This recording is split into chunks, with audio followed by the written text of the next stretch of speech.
Hey, it's Rob from DIY Auto and Cycle. So we're trying to get the video done for the 2013 NRS customizations that we did on the bike. And unfortunately, we wanted to shoot this outside, but the weather isn't cooperating. It is wintertime. You know what it is like. So we've decided to film it in the underground. So here's the bike, pretty much all finished. The only thing that's left on it is to put the decal kit on the inside of the wheel wells, which we're deciding whether we want to or not. But for the rest of the bike, it is finished. Now, you saw it on the intro, you saw some photos from a photo shoot with the bike. And the only difference from those photos is the air ride suspension by Allnorth. And that is the only difference on it. So it had the air ride installed, air compressors up here, and the switch on the handlebars to raise and lower the back end of the bike. That's the only difference from those photos. Other than that, the rest of the bike is done. And we're gonna show you some of the processes that we went through, some of the stages that we went through to change the look of the bike. So right here is a stock photo of the bike when we bought it, and you can see it looks like your typical Harley-Davidson V-Rod NRS. For those that don't know, NRS is short for Night Rod Special. There were two types of V-Rods made. There was a V-Rod Night Rod Special and a V-Rod Muscle. Pretty much looked like the same bike, but there were some slight differences in the two models. So as you can see from the photos up top, that's what the bike looked like. And now the bike looks like this. So we're gonna give you some tips, some tricks, things that we found out that will make it easier for you to customize your bike if you should want to do so. Now, the Harley-Davidson V-Rod was a bike that Harley-Davidson did bring into their line of motorbikes. They wanted to have a motorbike that was of a drag style speed bike. So you can tell, if I get out of the way here, you can see that it is more of a stretched out bike. And it is a liquid cooled engine. And this is where the regular hardcore Harley-Davidson based riders really didn't accept this bike.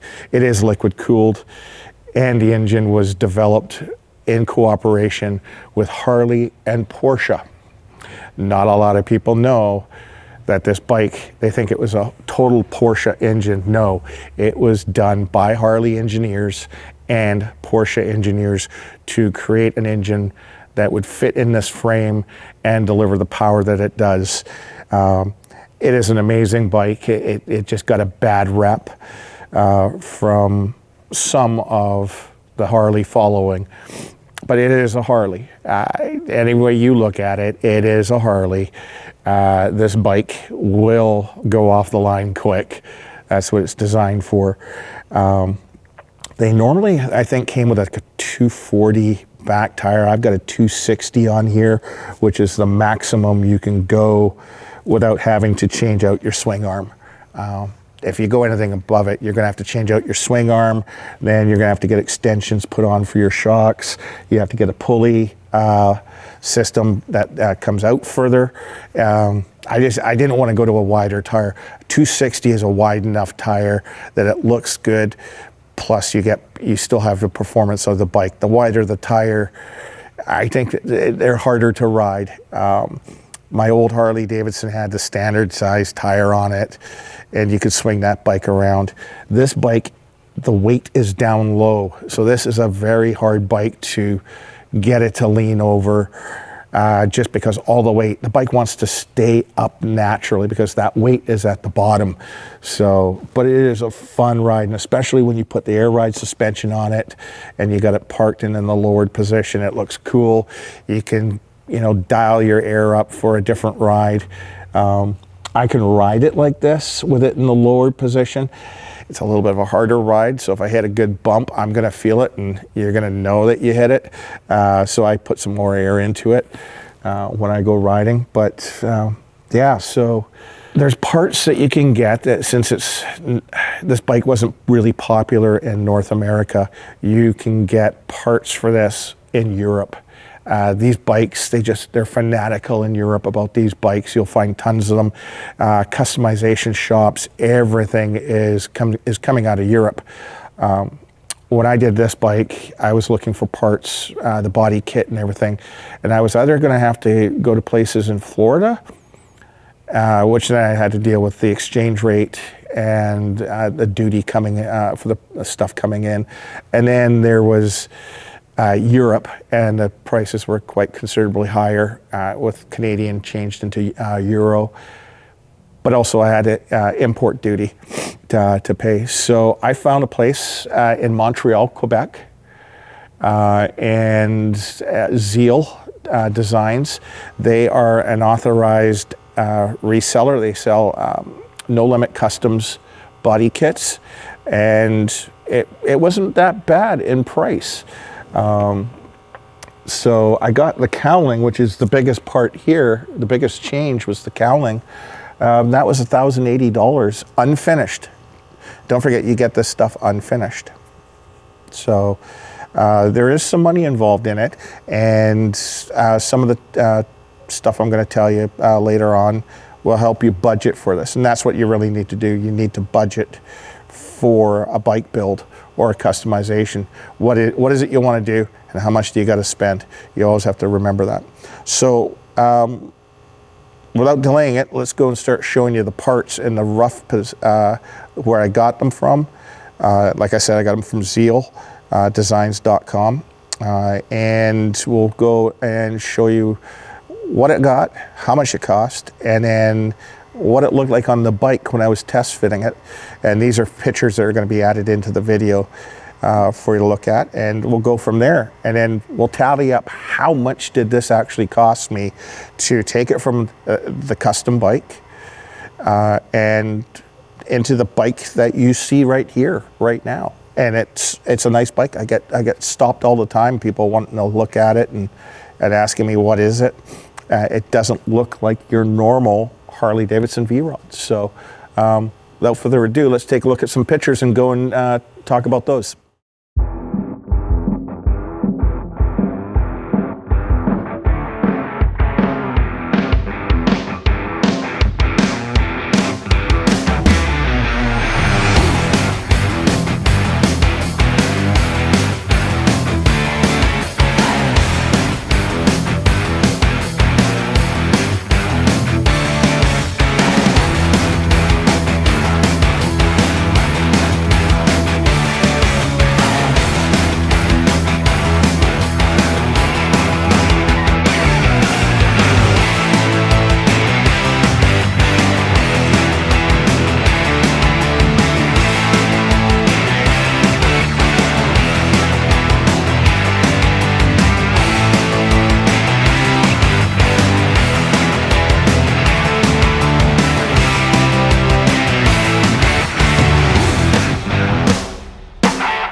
Okay, so we're going to customize a motorbike. What do we do?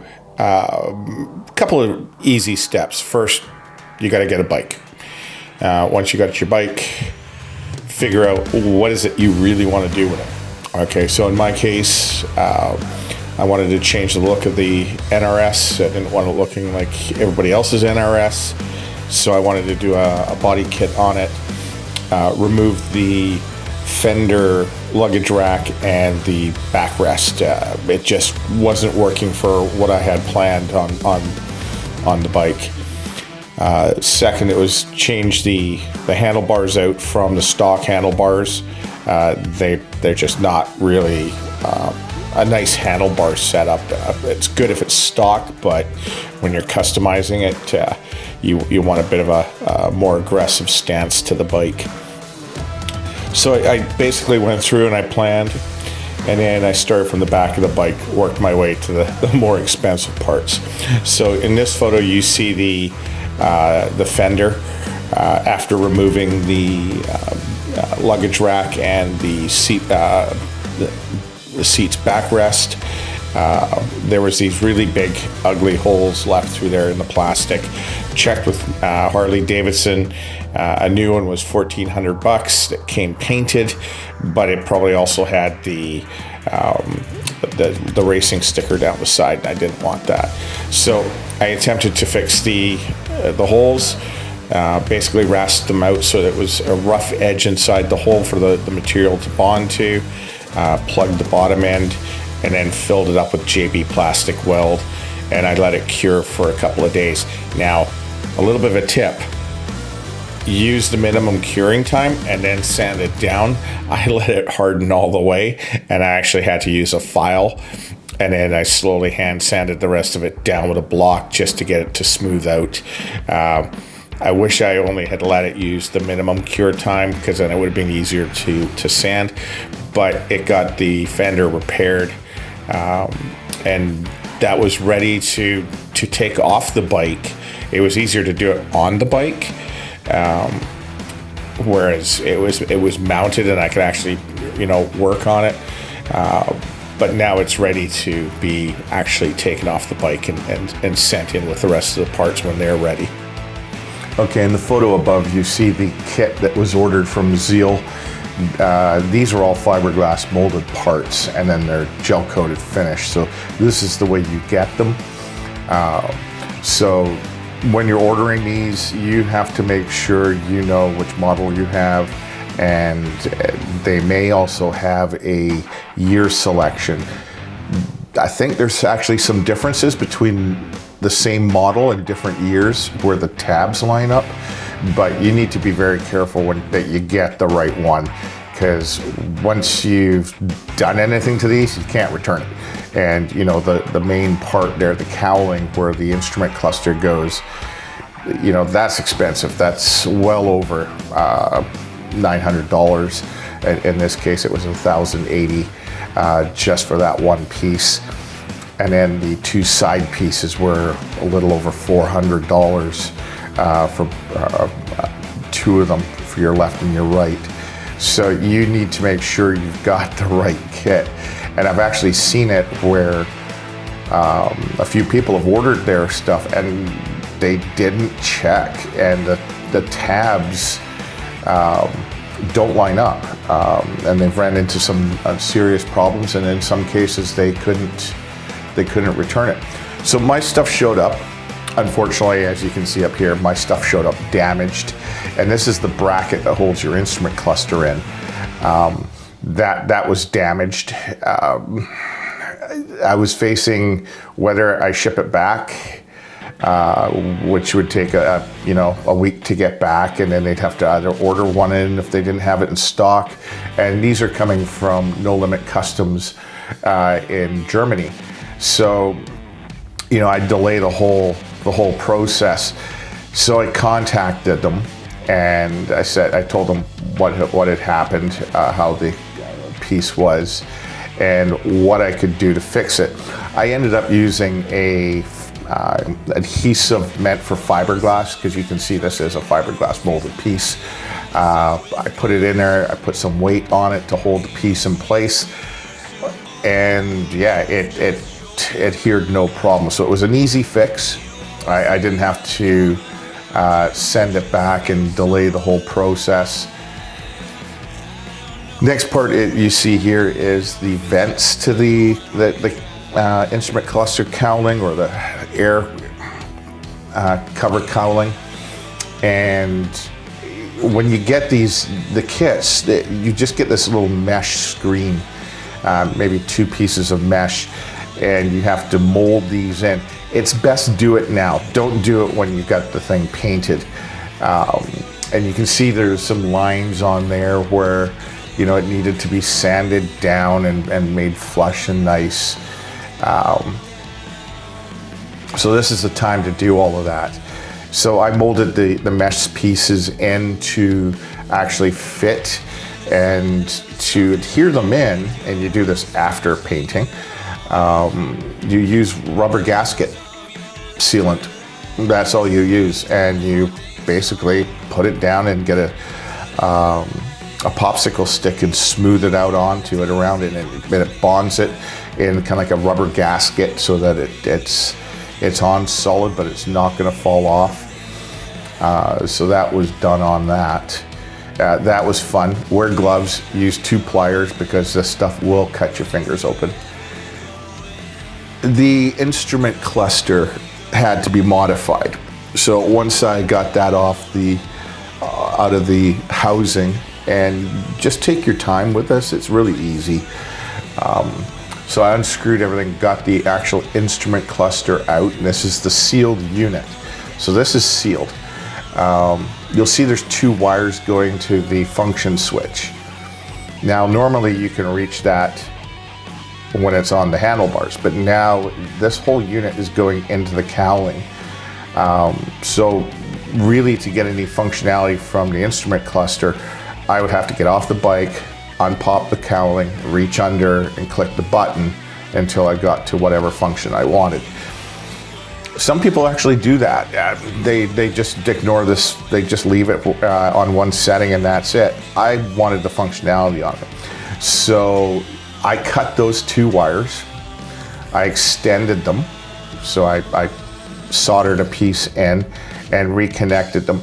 And this way that switch can be relocated to the front of the cowling, just in front of the air scoop, the side air scoop on the left side, so that I can still click it if I need to. So you have to lengthen that if that's what you want to do and you want to have that functionality. You're going to have to cut those wires, strip them, solder a splice in there that's to the length you need. You don't need it too long. I give a little bit extra so that when I release the cowling, I'm not really tight in there with the wiring. I can actually pull it back and I can see in there and reach the clip for the speedometer and the instrument cluster and release that with no problem. So it's not like I'm fighting a short wire or anything. Everything was well thought through to make it functional. In this picture here, you'll see, yeah, I was putting the new handlebars on, test fitting those. But in the background, you'll see the air box.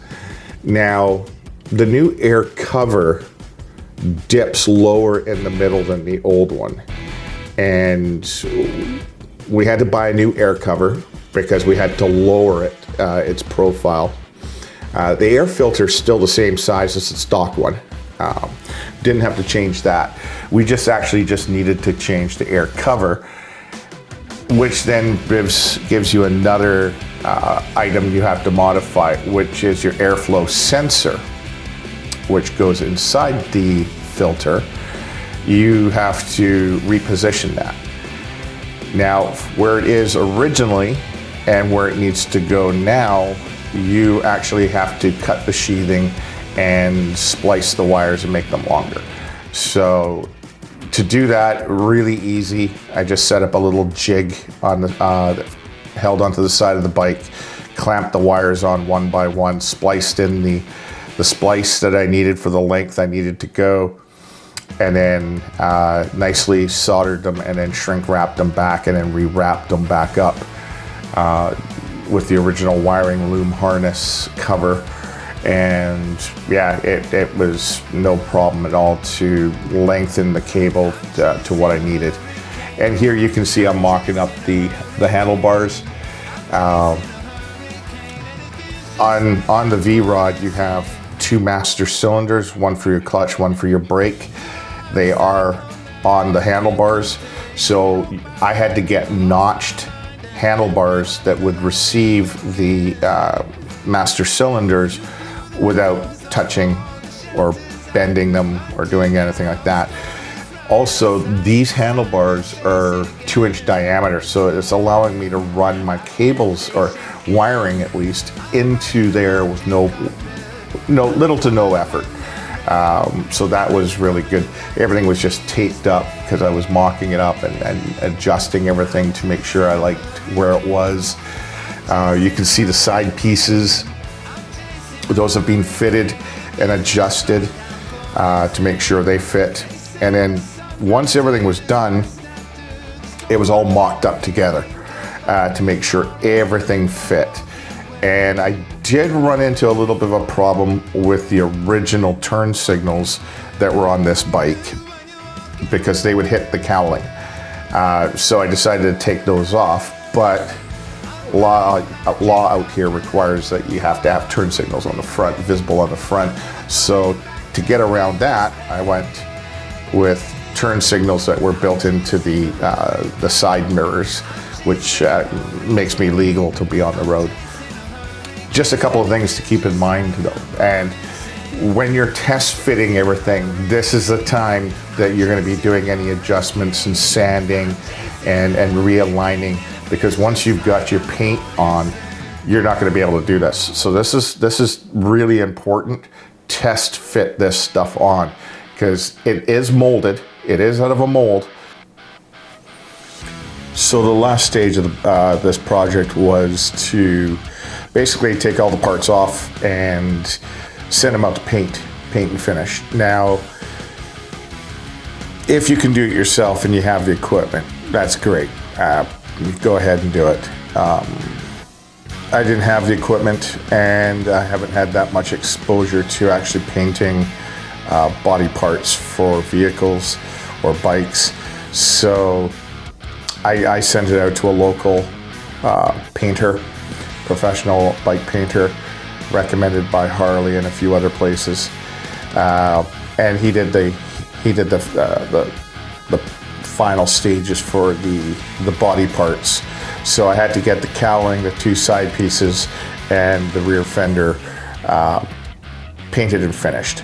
So he did the painting. They put the graphics on, and then they clear coated the parts with multiple coats of clear coat, and then it was just put the bike back together again. Take the time to tape the pieces off and put them back on the bike slowly, taking my time not to scratch any of the nice body parts that came back painted, and then some touch-ups around the bike that I'm going to show you in some of the photos. And then the final stage, and this was after I'd ridden the bike a little bit, was to wrap the exhaust pipes, because a lot of heat was coming off right below my leg, my right leg. So it wasn't bad when you were riding, but when you were stopped in traffic at a long light, yeah, it did get a little hot. So wrapping the pipes did help reduce that heat considerably, and it actually made the bike look better. It adds some visual to the side of the bike as well, and you can see that in the photos. And that was pretty much it for doing this whole bike. Yes, it did go down to get the suspension done. That was done by a licensed mechanic, just because it's the suspension and with the air ride shocks, and you can see the difference from before and now after, what it looks like with the new air ride suspension instead of the coiled spring suspension. The bike looks just exactly the way I wanted it. And that's the entire build.